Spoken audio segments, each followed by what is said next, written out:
Welcome to the Onyx Path News. It's me, Matthew Dawkins, here once again to tell you about some of our newest releases and build anticipation for some of our upcoming ones. It's been a very good week for Onyx Path Publishing, and I know I say that a lot, but that's because we're a generally optimistic company. The people who work here love working on games, writing games, running games, playing games. Last Friday, as a company, we had the opportunity to do that together. We had a bit of a rest day, if you like, a mandatory fun day, but it was a genuinely good time. And it's always lovely to play games together.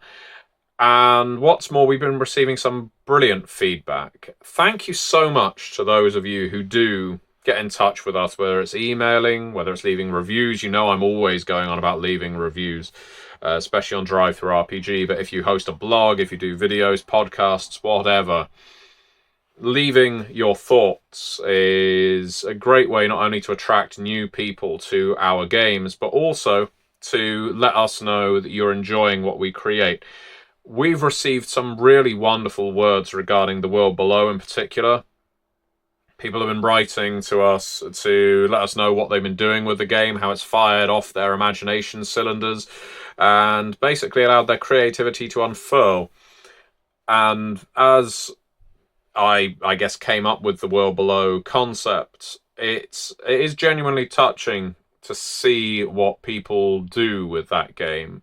And yeah, if you have shared that with us, thank you. If you haven't, and if you picked up The World Below, I'll say it again, head on over to Drive Through RPG, leave your rating, leave your review. We're already on a pretty high number of both, and it would be only more fantastic if you did it even more. Now, last week's release, well, we did two releases of a sort. The first, Curseborn. Not the core book, you didn't miss it. We released the Living Epoch.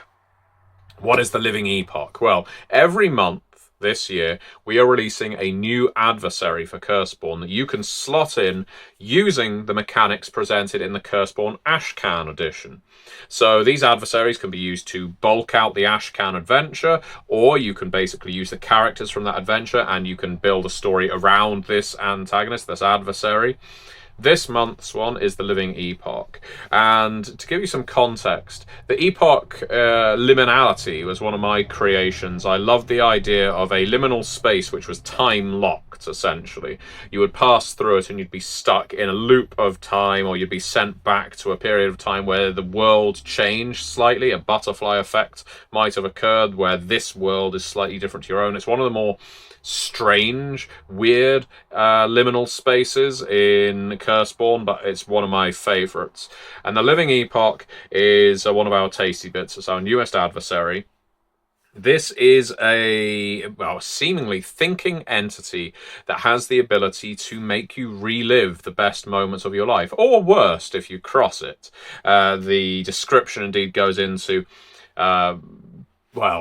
what about that girl you were always afraid to kiss? Wouldn't you like to go back and try again? The job you never went for, perhaps, or that flight you had every intention of making if you hadn't been up drinking the night before. Those opportunities missed. The Living Epoch gives you the chance to relive them. Of course, there's always a cost. In Curseborn, there is always a cost for doing a deal with a creature like this. They might know a little more about you. They might require a certain kind of payment in exchange. And the Living Epoch is that kind of insidious malevolence I really enjoy from pact brokers in a game like Curseborn. So do check it out. Like all of our tasty bits, the cost is incredibly low to pick this one up. And that's 3 we've released so far, another 9 to go this year.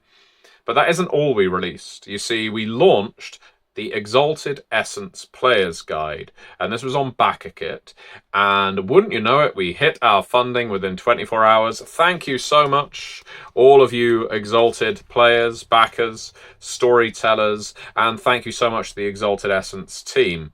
I know that there is a hardcore fan base out there for Exalted, and Exalted Essence, I've been reading the RPGNet thread, which has been waxing lyrical about Exalted Essence, and it is, again, fantastic to see so many people sharing their positive experiences with this game, this simplified version of the Exalted RPG.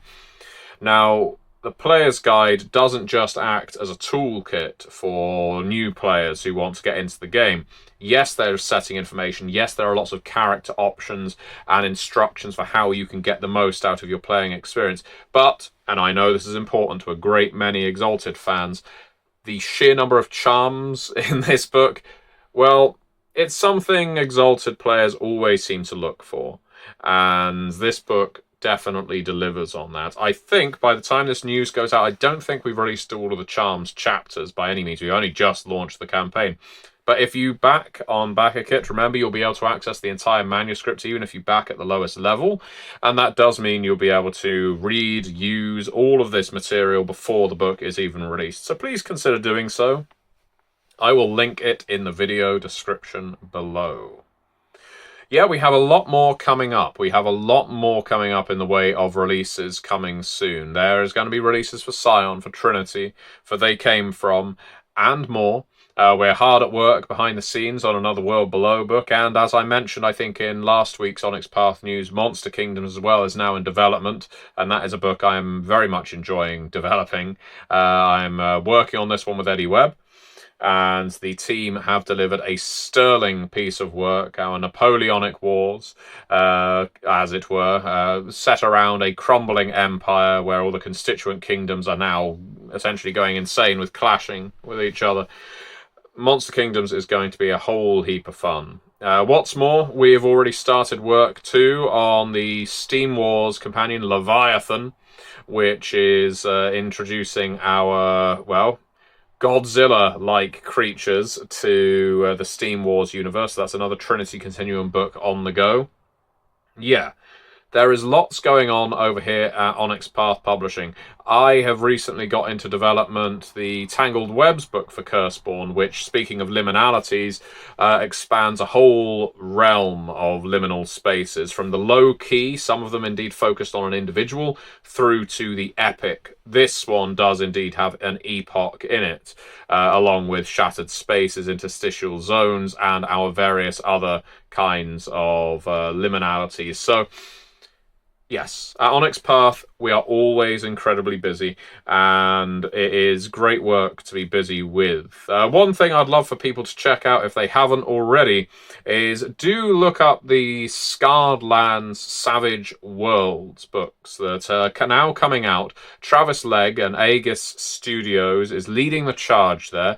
Gauntlet of Spiroghost, the epic Scarred Lands campaign, has now been released in Savage Worlds system, and there is more content to come. So if you are a fan of the Scarred Lands setting for Dungeons & Dragons, do give it a go with Savage Worlds. It gives a really different flavour to the game, and it's a lot of fun. It really is. Anyway, that's all from me for today, so thank you very much for watching, and I will see you next time.